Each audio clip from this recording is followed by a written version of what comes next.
Bwana Yesu asifiwe. Kwa majina naitwa Amani Yohana, katibu wa kanisa la FPCT Mugumu mjini. Napenda kuchukua nafasi hii kuwakaribisha wakazi wote wa mji wa Mugumu na viunga vyake katika semina ya Pasaka itakayoanza tarehe 2 hadi tarehe 5 mwezi wa 4 kila siku saa 9 alasiri. Mtumishi wa Mungu Askofu Sospita Bukoli kutoka Bunda atafundisha katika semina hiyo na kuombea wenye mahitaji na matatizo mbalimbali. Katika semina hiyo tutakuwa na muimbaji mtumishi wa Mungu Obedi kutoka Kahama, lakini pia kila siku saa 1 usiku tutakuwa na mkutano wa injili kwa njia ya sinema. Tunawakaribisha watu wote. Na siku ya Jumapili ya tarehe 5 tutakuwa na tamasha kubwa la nyimbo za injili likiongozwa na muimbaji mtumishi wa Mungu Obedi. Hivyo tunawakaribisha watu wote, karibuni sana.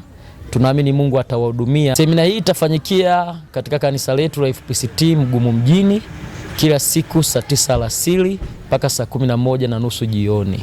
Watu wote wa dini zote tunawakaribisha kwenye semina hiyo, na wale wasio na dini wote mnakaribishwa.